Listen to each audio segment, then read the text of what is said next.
यह कहानी एक छोटे से गांव की है, जहां एक साधारण किसान रामू अपने परिवार के साथ रहता था। रामू बहुत मेहनती था, लेकिन उसकी जमीन बहुत उपजाऊ नहीं थी। उसे खेती करने में बहुत दिक्कत होती थी, फिर भी वह अपनी मेहनत से अपने परिवार का पालन पोषण करता था। एक दिन रामू को अपने खेत में एक चमकती हुई चीज दिखाई। उसने पास जाकर देखा तो वह एक पुरानी मिट्टी की मटकी थी। उसने मटकी उठाई और घर ले आए।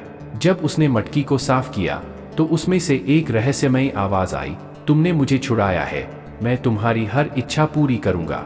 रामू चौंक गया, लेकिन उसने अपनी पहली इच्छा व्यक्त की, मेरे खेत में भरपूर फसल हो।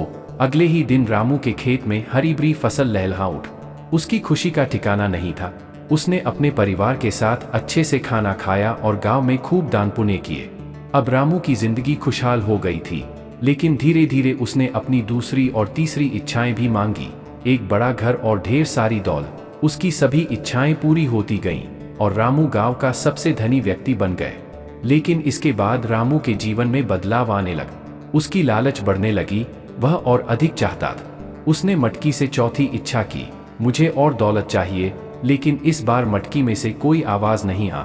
रामू ने कई बार कोशिश की, लेकिन मटकी ने चुप्पी साध ली। रामू समझ गया कि उसकी लालच ने सब कुछ खराब कर दिया है।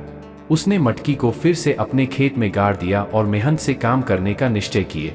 अब रामू अपने पुराने जीवन में लौट आया था, लेकिन इस बार उसने खुश रहना सीख लिया था। इस कहानी से हमें यह सीखने को मिलता है कि मेहनत का कोई विकल्प नहीं होता और अधिक लालच इंसान को दुखी कर सकता है।